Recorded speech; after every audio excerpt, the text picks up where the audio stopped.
Secondo lei l'Africa paga un caro prezzo sugli errori delle grandi potenze? We end up with injustice, we end up with corruption, we end up with poverty, we end up with the worst possible things, we end up with the image. I don't have to tell you the image that you have in Africa. I don't have to tell you. Listen, when I was in office as an Air Force pilot,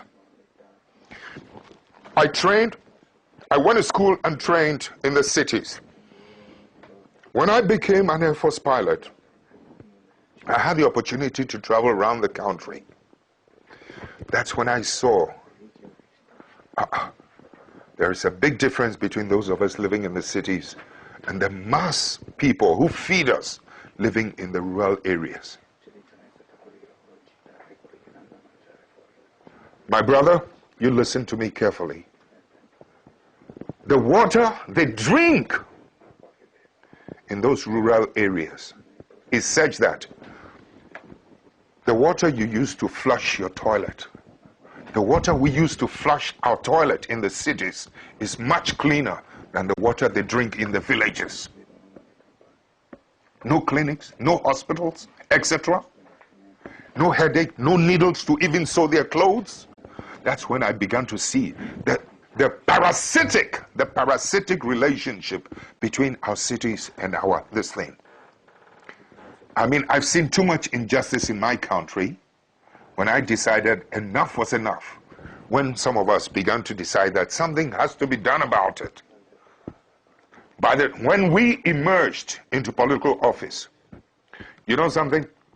Electricity used to be limited to only 27% of the country.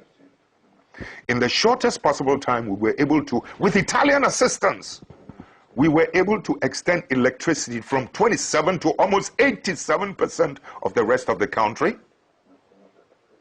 We were able to extend roads. The infrastructure was improved every part of the country. I mean, it was beautiful. I mean, the energy now goes to every part of the village. Children can now go to school and can learn at night, so that my children living in the city will not have an advantage over that child in the village. My child has no superior, was not born with anything superior than that child in the village. But so long as that child in the village is denied and deprived of electricity to learn at night and good water, etc., my child in the city will always have the advantage over the ones in the rural areas.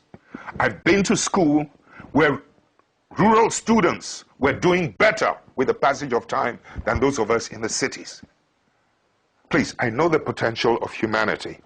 So when you're talking about the effects of some of these things, sometimes, you know, these superpowers must learn to accommodate and to live and to accept patriotic leadership, patriotic citizens.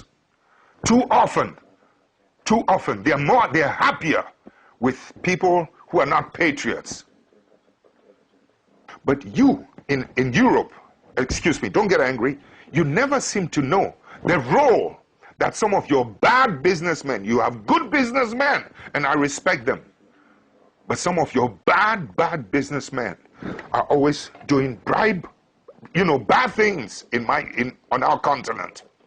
And it's our people who suffer.